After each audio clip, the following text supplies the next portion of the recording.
Boa tarde, alunos Unisantos de Processo. Satisfação estar com vocês. Boa tarde, bom dia também, né?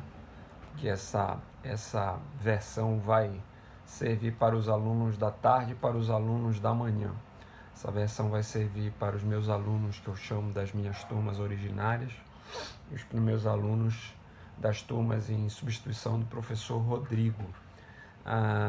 Eu estou gravando hoje uma sexta-feira, para começar as aulas começarem a ser apresentadas para as turmas de amanhã, sábado, e da próxima semana. Eu fiz opção por fazer essa aula gravada e, não obstante a dificuldade do assunto, eu acho que esse é um dos assuntos, ou talvez o assunto mais difícil de processo do trabalho, que é recurso de revista, mas é que eu venho ministrando muitas aulas, tanto na Unisantos como fora da Unisantos, além das minhas atividades regulares como membro do Ministério Público, e como vocês podem perceber ouvindo, a minha voz não está muito boa, a minha voz precisa de um descanso, então eu não conseguiria dar essa aula ao vivo no sábado para as duas turmas em separado, como é interesse de uma das turmas, e ao mesmo tempo ao longo da semana repetir essa aula para outras turmas de processo do professor Rodrigo.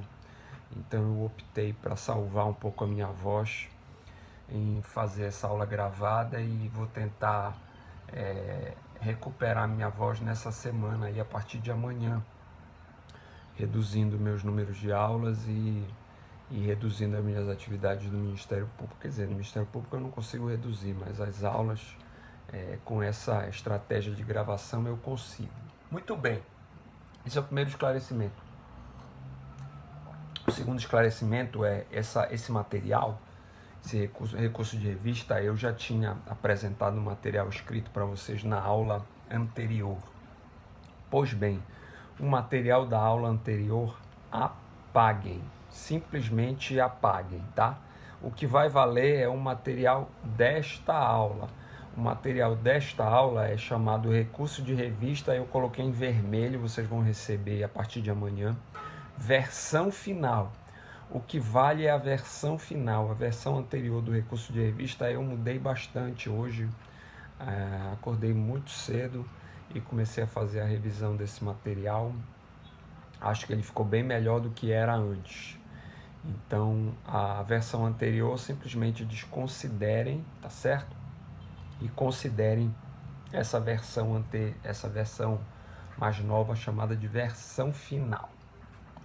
Segundo esclarecimento. Terceiro esclarecimento é, considerando que este assunto é um assunto extremamente difícil, amanhã, para as minhas turmas originárias, eu vou fazer uma live apenas de meia hora, apenas para esclarecimento de dúvidas. Então, depois que vocês assistirem esse material escrito, se quiserem participar da live para esclarecer dúvidas, vamos fazer às 4h30. Esta mesma live vai ser repetida para as minhas turmas da semana.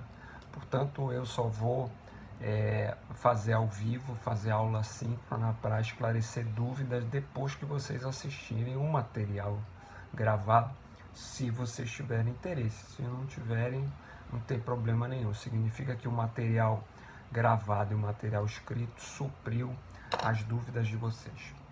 Muito bem, ultrapassados esses esclarecimentos, vamos começar a nossa aula.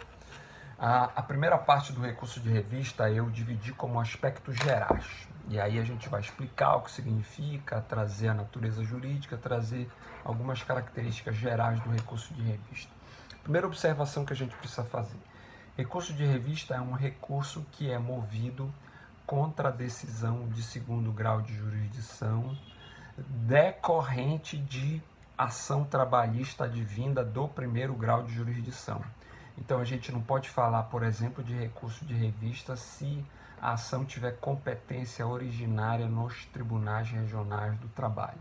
Recurso de revista significa que foi prolatado um acórdão decorrente de uma ação individual trabalhista e deste acórdão do Tribunal Regional, caberá recurso de revista. Certo, pessoal? Portanto, recurso de revista cabe de ações de competência originária de primeiro grau de jurisdição. Essa é a primeira explicação que a gente precisava fazer para vocês. Portanto, essa é a primeira explicação. A segunda explicação é recurso extraordinário, ao contrário do recurso ordinário, recurso extraordinário é um recurso de índole extraordinária, certo? Similar aos recursos extraordinários do processo civil. Recurso de revista é um recurso de índole extraordinária. Recurso ordinário no processo do trabalho é um recurso de índole ordinária. Como nós vimos, os recursos ordinários no processo do trabalho, eles têm uma ampla cognição e eles não exigem nenhum pressuposto específico de admissibilidade. Então, o recurso ordinário ele pode reexaminar amplamente fatos e provas. Recurso de revista, não. Recurso de revista é um recurso de índole extraordinária, portanto, não está voltado para rever fatos e provas, ele tem uma finalidade específica que a gente já vai apresentar e, além disso, ele exige o preenchimento de pressupostos específicos. Portanto, repetindo, recurso de revista não serve para reexaminar fato e prova. Aliás, é exatamente o que diz a súmula 126, que está citada no material de vocês, que diz, súmula 126 do TST, cabimento, recurso de revista, cabimento, incabível recurso de revista para reexame de fatos e provas. Então, está bem claro que não cabe recurso de revista para reexame de fato e prova. Recurso de revista tem uma finalidade específica, ou melhor, tem 3 finalidades específicas, certo? A primeira finalidade é uniformizar a interpretação de lei federal. A segunda finalidade é uniformizar a interpretação de lei estadual e normas coletivas e sentença normativa e regulamento empresarial. Como a gente vai ver mais na frente. Essas são as 2 letras lá do cabimento do recurso de revista que a gente vai trabalhar mais na frente. E, por fim, o recurso de revista tem a finalidade de dissipar divergência jurisprudencial entre tribunais. Então, resumindo, a finalidade específica do recurso de revista é dissipar a jurisprudência, eliminar divergência jurisprudencial, não é, obviamente que não é dissipar a jurisprudência, é eliminar divergência jurisprudencial, eliminar divergência na interpretação da lei federal, eliminar divergência na interpretação da lei estadual, eliminar divergência decorrente de interpretação de sentença normativa, que advém de dissídio coletivo, regulamento de empresa e normas coletivas, abrangendo acordo e convenção coletiva, como a gente vai explicar mais à frente. O recurso de revista, ele tramita perante o TST. A competência para julgar recurso de revista é de uma das turmas do TST. Então, o recurso de revista, ele é apresentado, como a gente vai ver mais na frente, perante o presidente do Tribunal Regional do Trabalho. O presidente do Tribunal Regional do Trabalho faz o juízo de admissibilidade geral, analisando os pressupostos subjetivos e objetivos. Havendo juízo positivo de admissibilidade, ele encaminha para o Tribunal Superior do Trabalho. Chega no Tribunal Superior do Trabalho, esse recurso de revista vai ser dividido entre turmas. No momento que chegar na turma, vai ser designado um ministro relator.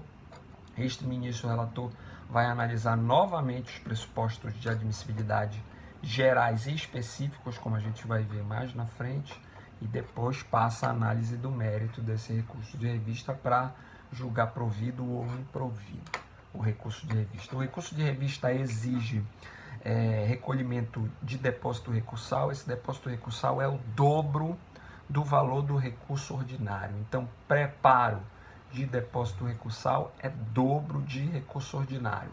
E também exige o recolhimento de custas caso elas ainda não tenham sido recolhidas antes, em outro recurso. Certo? Muito bem. Vamos ver agora que o recurso de revista está previsto lá no artigo 896 da CLT, conforme está no material de vocês que eu vou ler. Cabe recurso de revista para a turma ou Tribunal Superior do Trabalho das decisões proferidas em grau de recurso ordinário, em dissídio individual, pelos tribunais regionais do trabalho, quando? Então, a gente está falando do cabimento, certo? Então, a gente já falou que o recurso de revista precisa preencher pressupostos gerais de admissibilidade. Esses pressupostos gerais já foram estudados, portanto, eu não vou repetir. Pressupostos extrínsecos e intrínsecos servem para todos os recursos.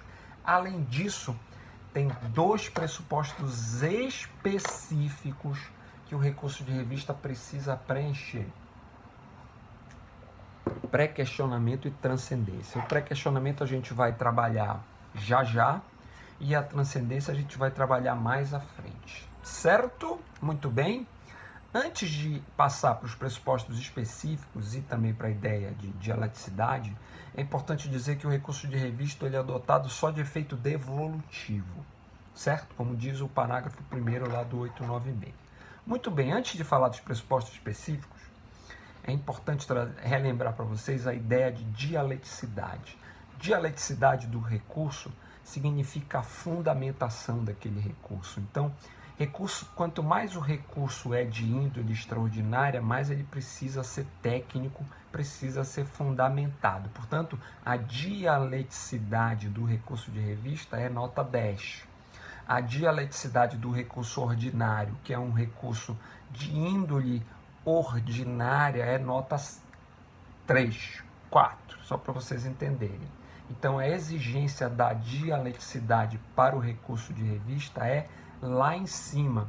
Foi por isso que aquela súmula que a gente trabalhou anteriormente fez aquela distinção entre recursos que podem ser utilizados por intermédio do jus postulante, que acaba no 2º grau de jurisdição, e recursos em que se exige a presença do advogado, como é o caso do recurso de revista e dos embargos no TST, como a gente vai ver mais na frente, os embargos. Então, estes recursos são de índole 10 de grau de técnica, portanto, exige que seja produzido por advogado. É exatamente o que se chama de princípio da dialeticidade, tá? Logo,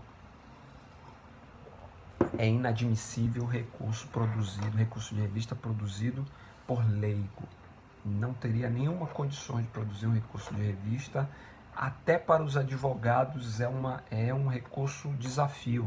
Até para os professores é um recurso desafio. Então, este é o recurso desafio, certo? É o ápice da técnica do processo do trabalho. Muito bem.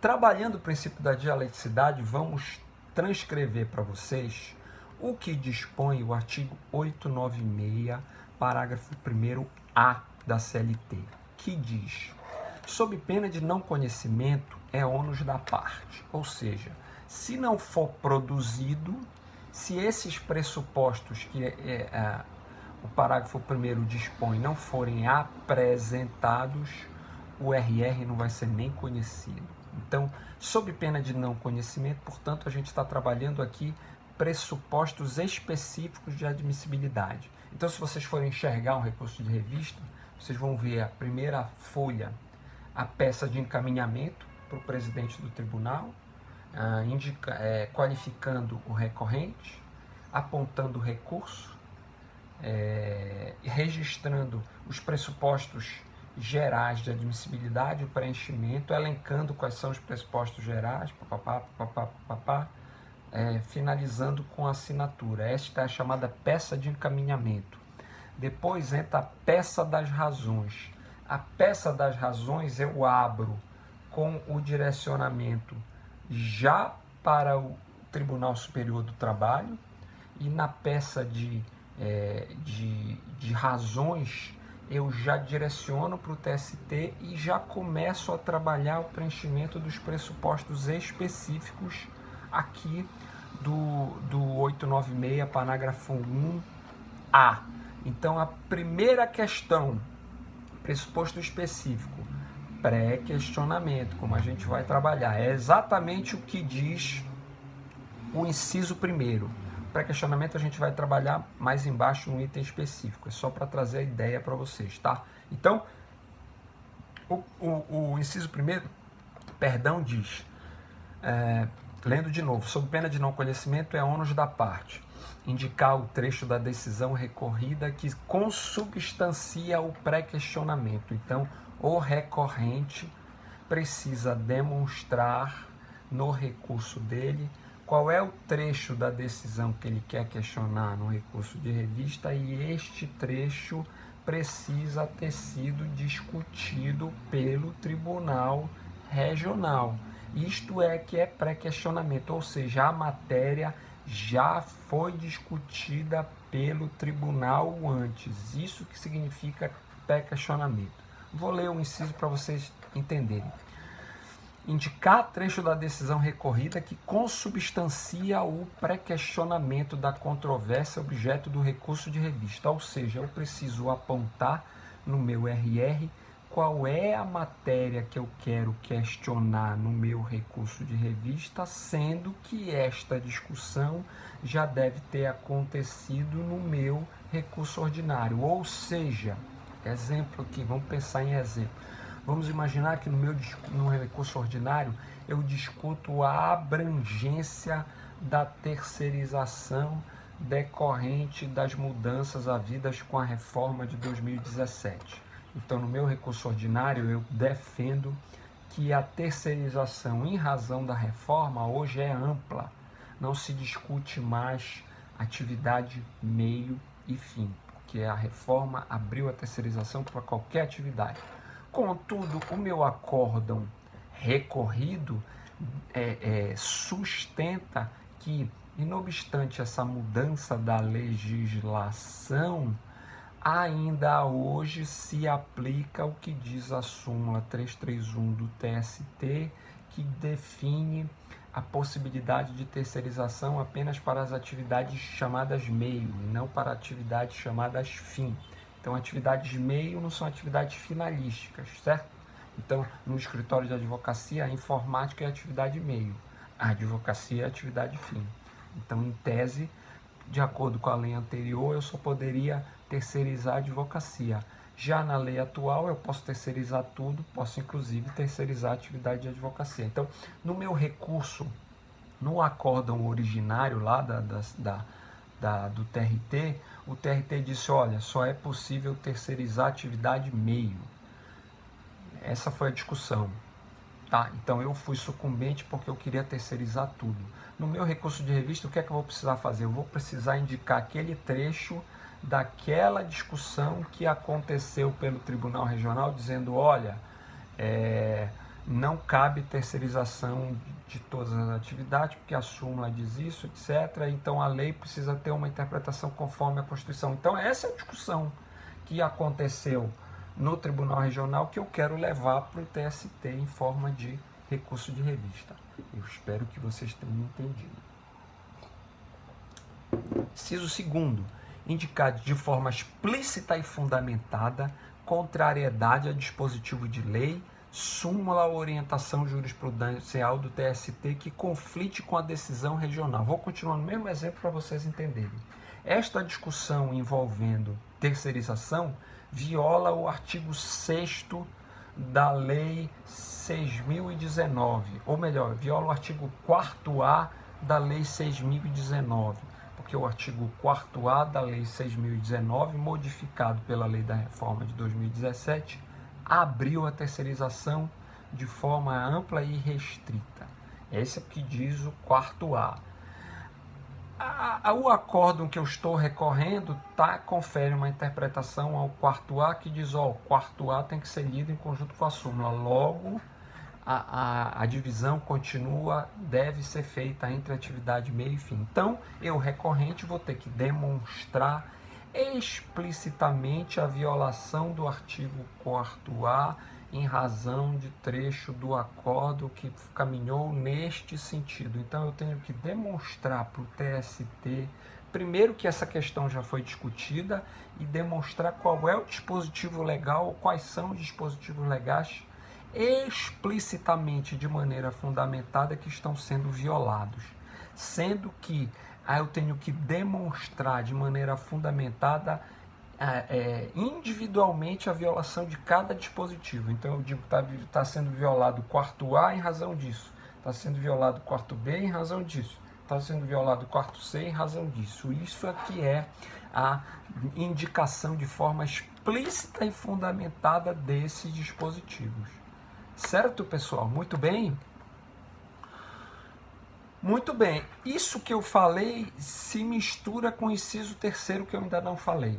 Então, o 1 fala no pré-questionamento, o 2 fala que eu preciso apontar de forma explícita, e o 3 diz expor as razões do pedido de reforma, impugnando todos os fundamentos jurídicos da decisão recorrida, inclusive mediante demonstração analítica de cada dispositivo de lei da Constituição Federal, de súmula ou OJ cuja contrariedade aponte. Então, esse dispositivo diz que eu preciso demonstrar que essa questão foi discutida. 2. Qual é o dispositivo que está sendo violado? 3. Apresentar a fundamentação deste dispositivo violado. Certo? Isto é um pressuposto de admissibilidade específico. No caso do inciso 1 é o pré-questionamento. Então eu preciso demonstrar o pré-questionamento. O pré-questionamento, que eu já falei para vocês, não permite, como regra geral, tem uma exceção que a gente vai ver mais na frente, que matéria inédita seja discutida em sede de recurso de revista. Não permite. Essa matéria tem que ter sido discutida antes. É exatamente o que diz a súmula 297 do TST, que eu vou ler para vocês agora. Súmula 297. Essa aula vai longe hoje. Pré-questionamento, oportunidade e configuração. Disse pré-questionada a matéria ou questão quando na decisão impugnada haja sido adotado explicitamente tese a respeito. Então, este é o pré-questionamento que a gente chama de explícito, ou seja, lá no acordo regional foi dito explicitamente que a terceirização não é ampla, ela só serve para atividade meio. Então, a matéria já está pré-questionada explicitamente, certo? Então, este é o pré-questionamento explícito. Aí vocês vão perguntar, e se o tribunal não tiver adotado este pré-questionamento? Ou seja, se esta questão, apesar de ter sido, se essa tese, se esse argumento, apesar de ter sido levantado por mim no meu RO, qual tese? A tese de que se admite, em razão da mudança legislativa, a ampla terceirização, apesar de eu ter suscitado isso explicitamente no meu RO, o tribunal veio e afastou esta tese, mas não se manifestou sobre ela, simplesmente não acolheu esse argumento e diz que não é aplicável porque a súmula faz a distinção entre atividade meio e fim. O que é que a parte precisa fazer? A parte precisa fazer o que diz o inciso 2º da súmula, que diz: incumbe à parte interessada, desde que a matéria haja sido invocada no recurso principal, no nosso caso no recurso ordinário, apresentar embargos declaratórios objetivando o pronunciamento sobre o tema, sob pena de preclusão. Então, a gente estudou embargo de declaração antes. A gente viu as finalidades dos embargos de declaração. Todas aquelas finalidades existem, óbvio. Só que existe mais uma finalidade de ED que a gente não podia apontar naquele momento, que a gente não tinha explicado no recurso de revista. Então a gente aponta agora. Para os embargos de declaração existe mais uma finalidade, mais um objetivo. Qual é o objetivo do ED neste caso? É buscar o pré-questionamento de matéria objeto do debate. Então eu preciso pré-questionar esta matéria que eu quero alçar, esta discussão que eu quero levar para o TST. como é que eu pré-questiono essa matéria? Se esta matéria não foi analisada no meu acórdão regional, eu venho e apresento os embargos de declaração dizendo assim: excelências, as excelências que julgaram o RO deixaram de apresentar tese a respeito do argumento acerca da amplitude da terceirização em decorrência das mudanças legislativas havidas pela lei da reforma de 2017. Se pronunciem a respeito disso, porque essa questão é fundamental para que este assunto volte a ser ventilado no TST. Vejam, este embargo de declaração não pretende reverter a sucumbência. Eu já perdi. Eu só quero ventilar esta questão, pré-questionar esta questão para que eu tenha a possibilidade de submeter essa questão novamente para o TST. E aí vem o tribunal e diz, de fato, o tribunal não se manifestou sobre esta tese, portanto, dá-se por pré-questionada a tese apresentada pelo recorrente no sentido da ampla possibilidade de realização de terceirização. Isso a gente chama de pré-questionamento explícito, está lá no inciso 2º. Só que o tribunal pode não reconhecer nos embargos esse pré-questionamento explícito. O tribunal pode dizer, olha, conheço dos embargos, mas julgo improcedente porque entendo ser inaplicável o pré-questionamento para este caso concreto, ou entendo que as razões já são suficientes para julgar. Certo? Então, apresentou-se os embargos de declaração, mas o tribunal não reconheceu o pré-questionamento explícito. Aí vocês vão perguntar, este improvimento dos embargos de declaração afastam o pré-questionamento necessário para o recurso de revista? A resposta é não. É exatamente o que diz o inciso 3º da súmula 297, que diz: considera-se pré-questionada a questão jurídica invocada no recurso principal, sobre a qual se omite o tribunal de pronunciar tese, não obstante opostos embargos de declaração. Então, o interessado apresenta embargo de declaração, pede para que seja pré-questionada tal matéria, o tribunal se omite, diz que não acolhe os embargos e também não reconhece o pré-questionamento. Ainda assim, considerando que vocês apresentaram estes embargos de declaração, diz-se que houve um pré-questionamento ficto, certo? É o chamado pré-questionamento ficto ou pré-questionamento implícito. Eu prefiro chamar de ficto, certo? Então, há o pré-questionamento explícito, real, que é aquele que o tribunal diz de fato, conheço dos embargos e declaro pré-questionada tal matéria. E há o ficto, que o tribunal se exime de registrar, de declarar o pré-questionamento, mas houve os embargos de declaração com essa finalidade. Logo, deu-se o que se chama de pré-questionamento ficto, que está lá no inciso 3º da súmula. Eu disse para vocês que era difícil, não é fácil, tá? Aliás, o pré-questionamento ficto está lá no 1025 do CPC, no material de vocês, que diz: consideram-se incluídos no acórdão os elementos que o embargante suscitou para fins de pré-questionamento, ainda que os embargos de declaração sejam inadmitidos ou rejeitados. Exatamente isso que eu acabei de apresentar para vocês. Mas eu falei que tinha uma exceção ao pré-questionamento. A exceção, vocês estão vendo que a minha voz está indo embora, né? A exceção está lá na OJ 119, é por isso que eu estou me hidratando bastante aqui. A exceção está na OJ 119 do TST. Vejam bem, vamos lá, vamos pensar. Quando é que vai ser desnecessário o pré-questionamento? Quando a violação surgir somente naquele acórdão do recurso ordinário. Então surgiu uma violação jurisprudencial em relação à discussão da terceirização. Então o Tribunal Regional apresentou uma jurisprudência dizendo, ó, tem o Tribunal Regional da Segunda Região diz que a terceirização ela se limita à atividade meio. Aí surgiu uma violação. Por quê? Porque existem outras jurisprudências que dizem exatamente o contrário. Logo, este móvel, esta razão, este motivo para apresentar o recurso ordinário surgiu apenas e tão somente no acórdão do recurso ordinário. Logo, não se precisa tratar de pré-questionamento, porque neste caso é uma matéria nova, surgida no acórdão objeto do recurso de revista, certo? Então a violação nasceu na decisão recorrida, na própria decisão recorrida.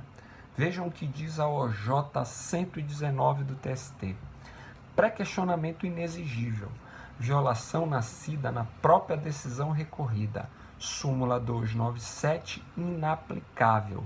É inexigível o pré-questionamento quando a violação indicada houver nascido na própria decisão recorrida. Inaplicável a súmula 297. Portanto, senhoras e senhores, regra geral do pré-questionamento 297, exceção OJ 119 do TST.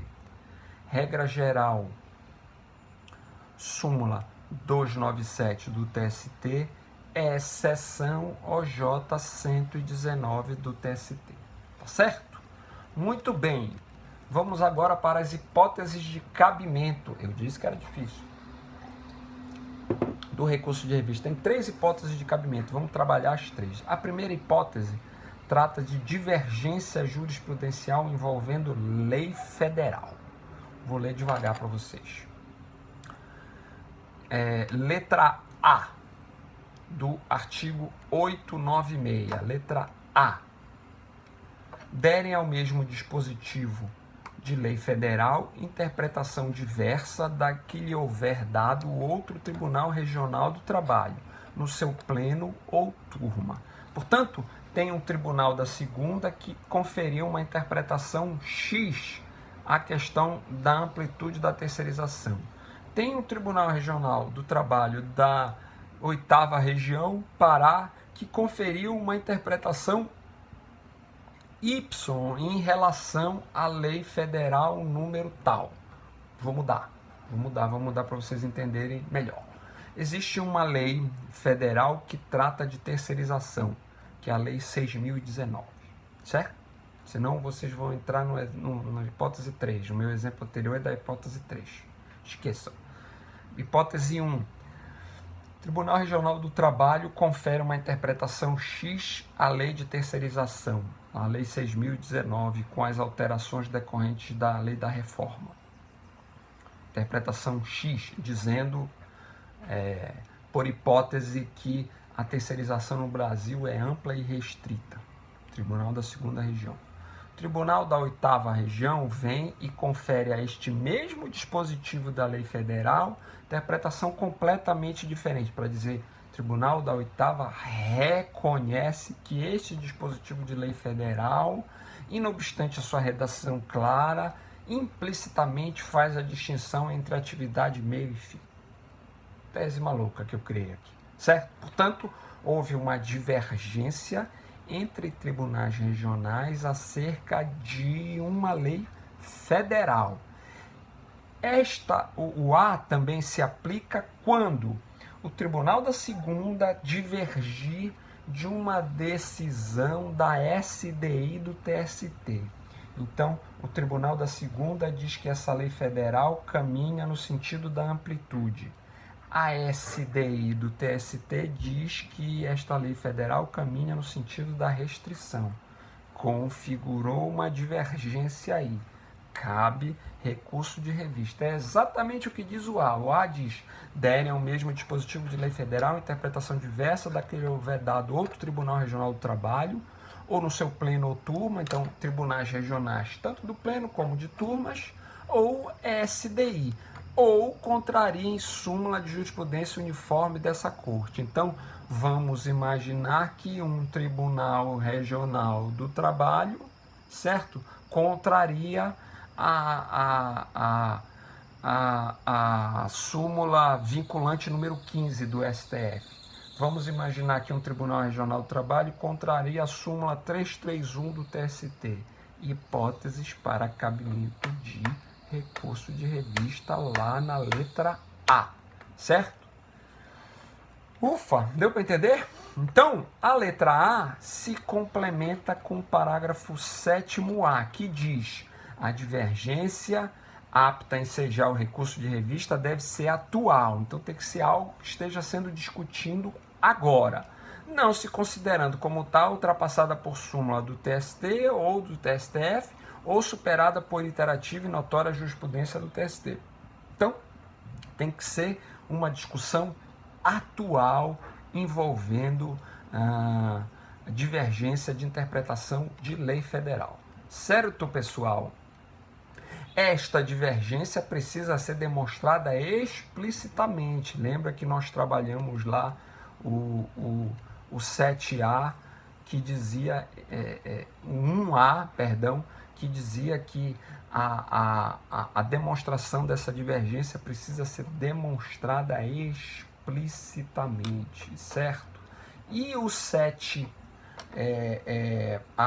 ratifica que essa divergência precisa ser atual.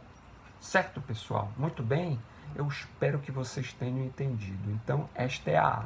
A B diz: derem ao mesmo dispositivo de lei estadual, convenção coletiva de trabalho, acordo coletivo, sentença normativa ou regulamento empresarial de observância obrigatória em área territorial que exceda a jurisdição do Tribunal Regional prolator da decisão recorrida e interpretação divergente. Então, vejam só que este B, ele está voltado apenas e tão somente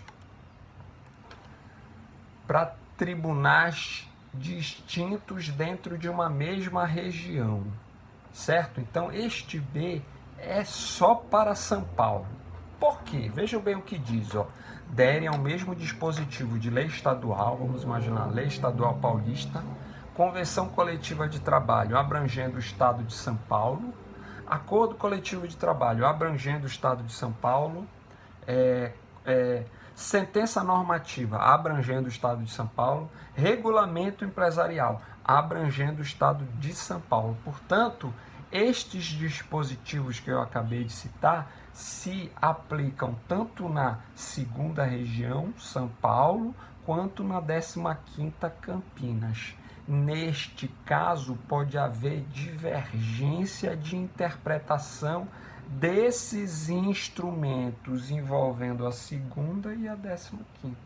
Então, a segunda pode interpretar uma lei estadual de uma maneira, a 15ª uma lei estadual trabalhista de outra maneira, logo vai gerar uma divergência entre estes tribunais, certo? Esses tribunais de um mesmo estado. Vejam, de observância obrigatória em área territorial que exceda a jurisdição do Tribunal Regional prolator da decisão recorrida. Só que é lei estadual, então só serve para o estado de São Paulo. Então, dentro do estado, tem dois tribunais diferentes que podem dar interpretação diferente para uma determinada lei. Isto alcança norma coletiva, acordo coletivo, sentença normativa de dissídio coletivo, regulamento empresarial. Nestes casos, também nesta segunda hipótese do B. Tá, pessoal? Então, quando a gente falar de lei estadual, a gente está falando só do estado de São Paulo, certo? Pensem, lei estadual, estado de São Paulo. Quando a gente falar de outros dispositivos, norma coletiva, acordo coletivo, sentença normativa, existem convenções coletivas de abrangência nacional. Basta imaginar as convenções coletivas dos Correios. Então, é possível que haja divergência entre a interpretação da Convenção Coletiva dos Correios envolvendo a segunda região envolvendo a oitava, envolvendo a quarta, envolvendo a sexta, envolvendo a 11ª. Então, estas normas coletivas já têm uma abrangência maior. Quando eu falei de tribunal da segunda região, São Paulo e Campinas, é quando se tratar de lei estadual.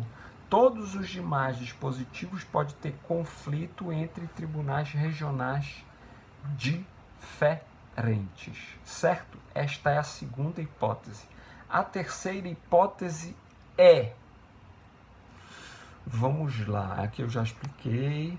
A terceira hipótese é violação, vamos lá, leia a letra C. A letra C diz, proferidas com violação literal de disposição de lei federal ou afronta direta e literal à Constituição. Neste caso, pessoal, existe uma violação de lei, existe uma violação literal de uma lei federal, existe uma afronta direta e literal à Constituição. Então, o meu acórdão regional precisa violar a literalidade de uma determinada lei. O meu acórdão regional precisa violar a literalidade e como uma afronta direta à Constituição. Então, são duas hipóteses.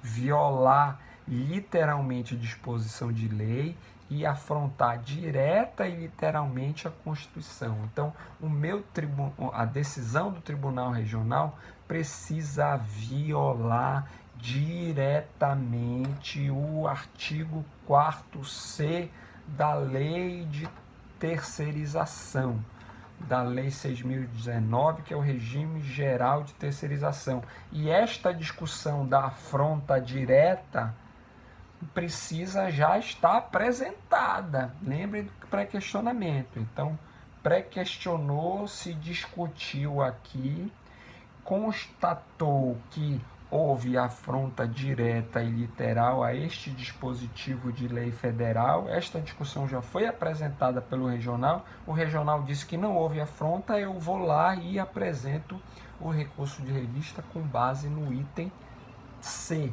É a terceira hipótese de cabimento. Certo? Então, ofensa direta à lei e afronta direta e literal à Constituição. Certo? Então, esta é a terceira hipótese de violação, de cabimento de recurso de revista. Certo? Muito bem? Beleza, pessoal? Então, isso aqui é um mérito do recurso de revista. Certo? Aqui, no mérito, vocês vão discutir estas questões. Vocês vão apresentar os pressupostos gerais, extrínsecos e intrínsecos, pressuposto específico do pré-questionamento e da transcendência que a gente vai ver já já, e o mérito são essas três hipóteses, certo? Divergência de interpretação de lei pelos tribunais, violação de lei estadual ou de outros instrumentos por tribunais no âmbito regional ou por tribunais mais amplos, desde que essas normas coletivas tenham uma abrangência mais ampla também, e violação literal de lei e afronta direta e literal à Constituição. Então, estas três hipóteses formam um mérito do recurso de revista, certo? Eu vou até escrever aqui que isso não estava. E mais, quando vocês mencionarem violação literal de lei, a súmula 221 diz expressamente do TST, recurso de revista, violação de lei, indicação de preceito. A admissibilidade de recurso de revista por violação tem como pressuposto a indicação expressa do dispositivo de lei ou da Constituição tida como violada. Então, estes pressupostos eu vou admitir, certo? São as hipóteses de cabimento, só vai caber nestes casos, e no momento que essas hipóteses forem analisadas, eu vou estar julgando o mérito do meu recurso de revista. Deu para entender? Então, a hipótese de cabimento dá ensejo para que o mérito seja julgado. Certo, pessoal? Muito bem? Deu para entender aqui? Ufa, eu espero que dê. Então essas são as hipóteses de cabimento. Só cabe nestas hipóteses. Portanto, se elas não forem preenchidas, o meu recurso não é conhecido. Certo? Tá bom? Certo? Beleza, pessoal? Ou melhor, vou corrigir que eu preciso corrigir. De novo, pressuposto geral, intrínseco, extrínseco, pressuposto específico, pré-questionamento e transcendência. Hipóteses de cabimento, mérito. Se as hipóteses de cabimento não forem preenchidas, o meu recurso não é provido. Se elas forem preenchidas, o meu recurso é provido. Agora tá certo. Então, as hipóteses de cabimento tratam do mérito. Portanto, a ausência das hipóteses de cabimento, o meu recurso não é provido. Certo, pessoal? Eu vou até corrigir isto aqui, tá? A ausência de observância das hipóteses de cabimento gera ausência de observância das hipóteses de cabimento gera o improvimento do recurso de revista. Observância. Tá, pessoal? Então, deu para entender a ideia? Então, quando as hipóteses não forem preenchidas, o meu recurso é improvido. Muito bem, eu deixei para o final, no final de recurso de revista, para trabalhar a ideia de transcendência. Depois a gente fala dos processamentos, não, até quase o final. Existe mais um pressuposto específico do recurso de revista que se chama transcendência. Então, quando eu enxergo o meu recurso de revista, eu preciso enxergar as hipóteses gerais de cabimento, as hipóteses específicas de cabimento, que é pré-questionamento e transcendência. Depois, hipóteses de cabimento, que é mérito, provido ou não provido. A transcendência é a última hipótese específica, é o último pressuposto específico. A transcendência, ela vinha disposta numa medida provisória, depois ela foi confirmada pela Lei da Reforma. A transcendência é similar à repercussão geral dos recursos extraordinários no STF. Então, a transcendência nada mais é do que um filtro para que o tribunal, somente o tribunal, só quem avalia a existência de transcendência é o tribunal, para que o tribunal avalie se aquela questão tem transcendência, ou seja, se aquela questão ultrapassa os interesses individuais das partes, os interesses singulares das partes, para trazer um assunto mais relevante que mereça análise do mérito por parte do TST. Então, nada mais é do que um filtro para que o tribunal diga o que deve ou o que não deve ser julgado no seu mérito pelo Tribunal Superior do Trabalho, exatamente como acontece na repercussão geral do STF. Vejam o que diz o 896A do TST. No Tribunal Superior do Trabalho, no recurso de revista, o TST. Então, só quem analisa a transcendência é o TST. O TST, no recurso de revista, examinará previamente se a causa oferece transcendência com relação aos reflexos gerais de natureza econômica, política, social ou jurídica. São indicadores de transcendência, entre outros, ou seja, é um rol ampliativo. O que indica a transcendência, entre outros fatores, é questão econômica, quando a causa tiver um valor elevado. Aqui a lei não diz o que é um valor elevado, mas quando eu imagino um valor elevado, são um valor que alcance alguns milhões para justificar a transcendência. Aspecto político, quando há o de respeito da instância recorrida à jurisprudência simulada do TST ou do STF, ou seja, só vai haver transcendência no caso se houver elevado valor econômico e se houver transcendência política, ou seja, a decisão que eu estou recorrendo precisa ter violado a súmula, jurisprudência sumulada do TST ou do STF. 3. Social.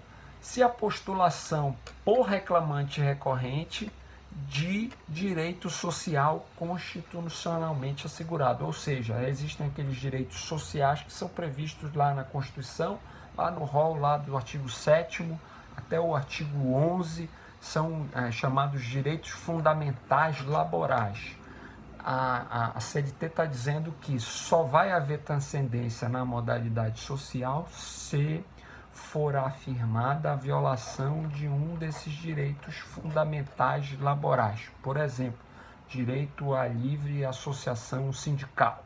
Está lá previsto lá nos artigos, acho que é 11 da Constituição Federal, que trata da liberdade de associação à entidade sindical. Então, vai haver transcendência econômica, elevado valor, ou política, quando houver violação de súmula, ou social, quando está violado um direito social, ou jurídica, quando existe a existência de questão nova em torno da interpretação da legislação trabalhista. Vejam, vou dar um exemplo aqui de interpretação jurídica. Vejam que nós discutimos terceirização. Terceirização, no passado, se discutia de um jeito, de maneira consolidada pelo TST, consoante disciplinava a súmula 331, ou seja, fazia a distinção entre terceirização meio e terceirização fim. Terceirização meio era lícita, terceirização fim era ilícita. Veio a lei nova que mudou o regime geral de terceirização para dizer agora a terceirização é ampla, pode terceirizar tudo. Portanto, existe uma discussão em relação à interpretação desse dispositivo legal.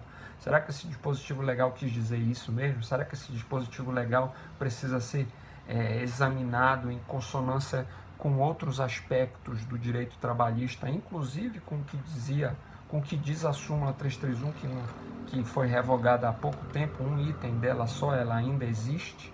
Então, será que essa discussão precisa ser levantada? Será que a interpretação desse dispositivo legal tem que levar em consonância, tem que levar em consideração outros fatores? E isto é uma transcendência jurídica. Por quê? Porque é um assunto novo que precisa ser pacificado pelo TST. Então, esta é a transcendência jurídica. Então, pessoal, vejam que o recurso de revista, para que ele seja provido ou improvido, considerando a letra A, B e C, que a gente já citou, ele precisa passar pelo teste da admissibilidade geral, pressupostos extrínsecos e intrínsecos, ele precisa passar pelo teste do pré-questionamento. Este pré-questionamento é avaliado na admissibilidade do tribunal recorrido, lá embaixo, e também pelo Tribunal Superior do Trabalho, e ele precisa passar pelo último teste da transcendência, que somente é avaliada no TST. Se passar por estes 3 testes, aí vai se apreciar o mérito envolvendo a letra A, B e C. Ou seja, ele vai ser provido ou improvido considerando o preenchimento ou não da letra A, B ou C. Certo, pessoal? Entenderam ou não? Aí o parágrafo 2º desse dispositivo legal, está lá no item 5 do material, diz: poderá o relator monocraticamente denegar seguimento ao recurso de revista que não demonstrar transcendência, cabendo agravo desta decisão para o colegiado. A gente vai estudar agravo regimental já. Então, isto é uma hipótese clara de agravo regimental, ou seja, o relator do recurso de revista denega seguimento ao recurso de revista de maneira monocrática, dizendo que não há transcendência. A parte só caberá apresentar um agravo regimental para que essa decisão monocrática seja avaliada pela turma do TST para dizer se tem transcendência ou não, para aí sim avaliar o mérito do recurso de revista. Certo, pessoal? Aí, parágrafo 4º diz: mantido o voto do relator quanto à não transcendência do recurso, será lavrado o acordo com fundamentação sucinta que constituirá a decisão irrecorrível no âmbito do tribunal. Ou seja, se abrir essa decisão monocrática para a turma e a turma confirmar que não há transcendência, acabou. Não cabe mais recurso. Certo, pessoal?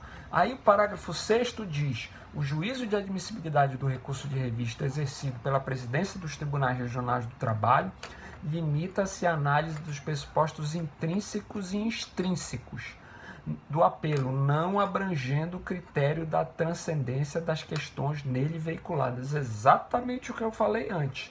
Transcendência não é avaliada pelo Tribunal Regional. Transcendência só é avaliada pelo TST. Transcendência é algo que, segundo a doutrina, é algo elevado, sublime, quase metafísico. Então, para vocês verem a dificuldade que é para se chegar no mérito do recurso de revista. Muito bem, processamento do recurso de revista nos tribunais, página 5, item 6. O recurso de revista vai ser interposto nos tribunais, como eu já falei, certo? Peça de interessamento, e depois tem a peça das razões para o TST. O relator do Tribunal Regional vai avaliar os pressupostos intrínsecos e extrínsecos, tá, do recurso de revista. Caso observe preenchido, manda subir. Caso não visualize, nega seguimento ao recurso de revista. Certo, pessoal? Aí o parágrafo 14 diz... O parágrafo 14 do 896 também, tá? 896A. Parágrafo 14 diz: o relator do recurso poderá denegar seguimento em decisão monocrática nas hipóteses de intempestividade, deserção, irregularidade de apresentação ou ausência de qualquer pressuposto extrínseco ou intrínseco de admissibilidade. Certo? Muito bem. Então, vamos lá. Recurso de revista em demandas repetitivas. É o último assunto envolvendo o recurso de revista. Depois a gente acaba o recurso de revista e em uma hora está razoável.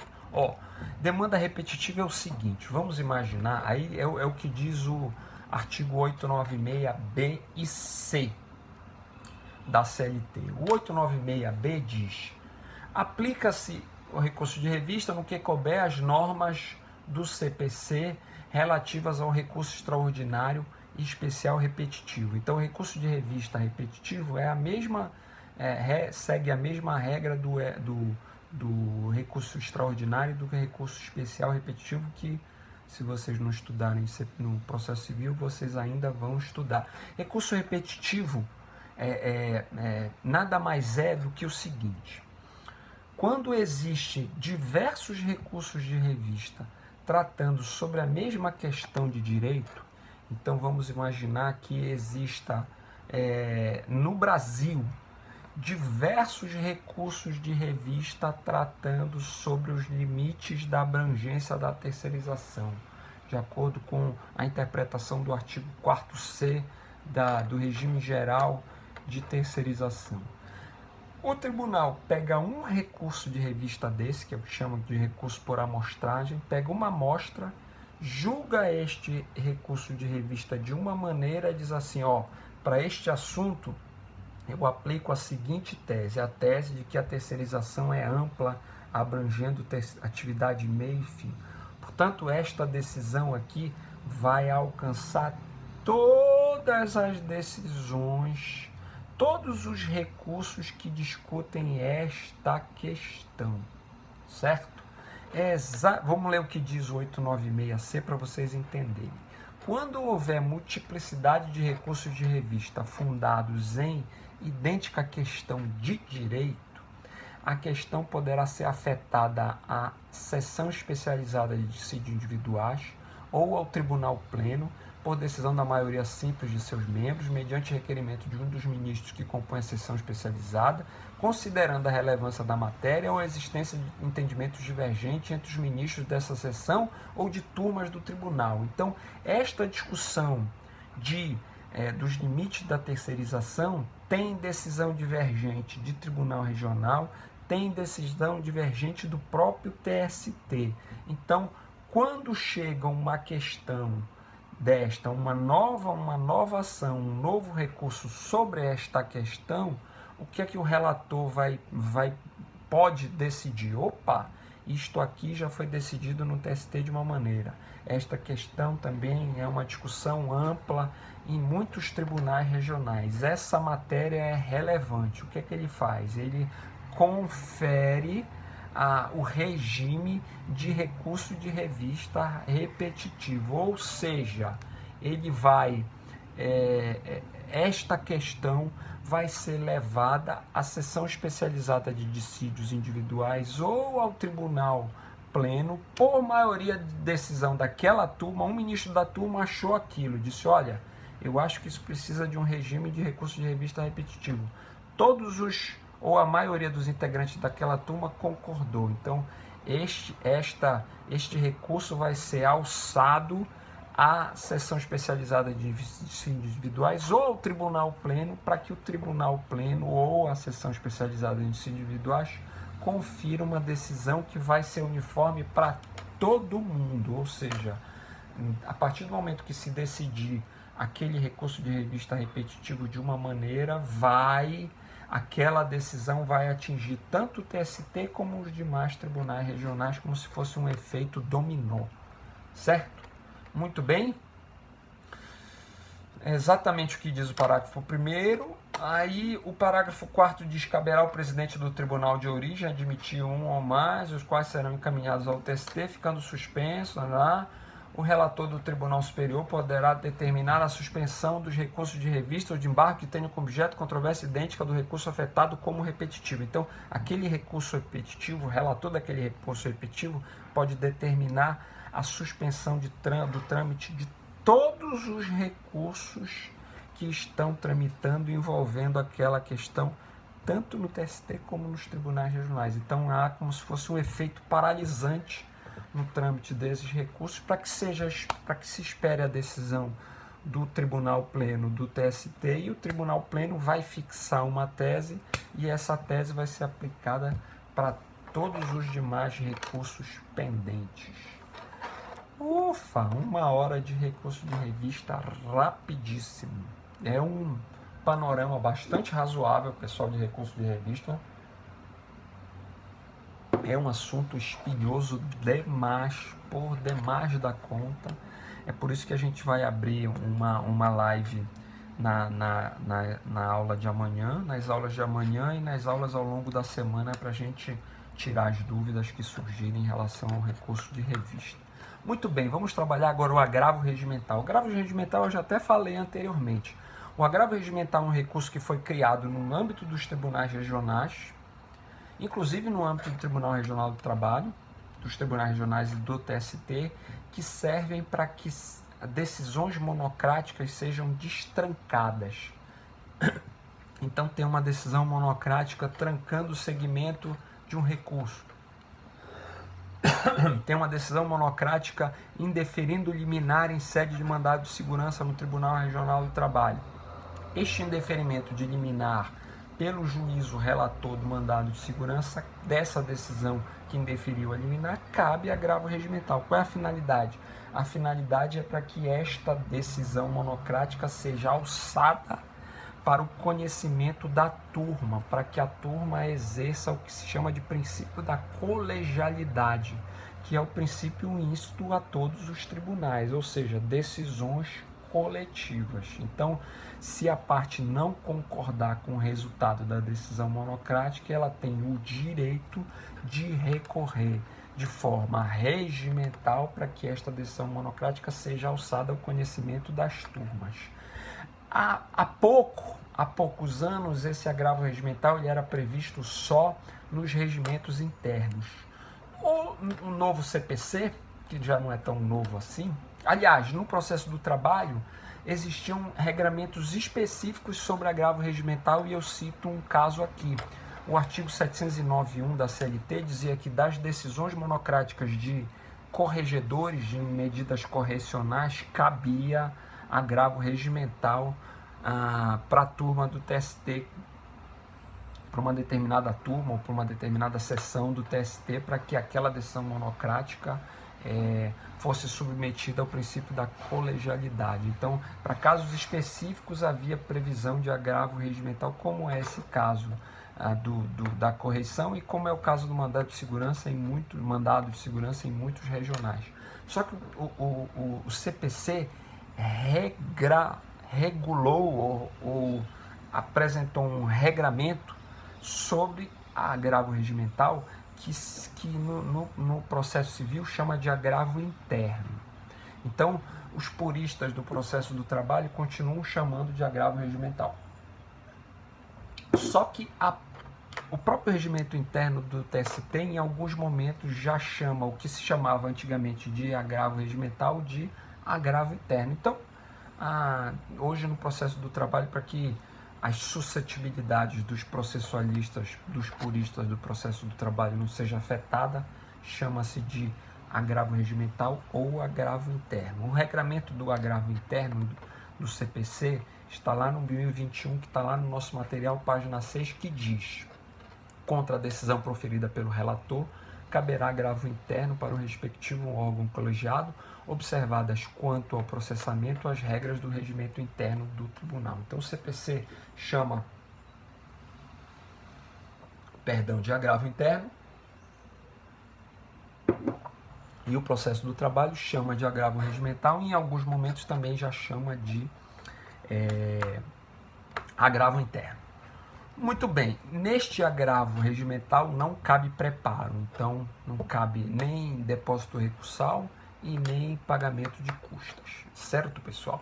O último recurso é o recurso de embargos no TST, não é embargo de declaração, é embargos. Este recurso de embargos cabe apenas e tão somente no âmbito do TST.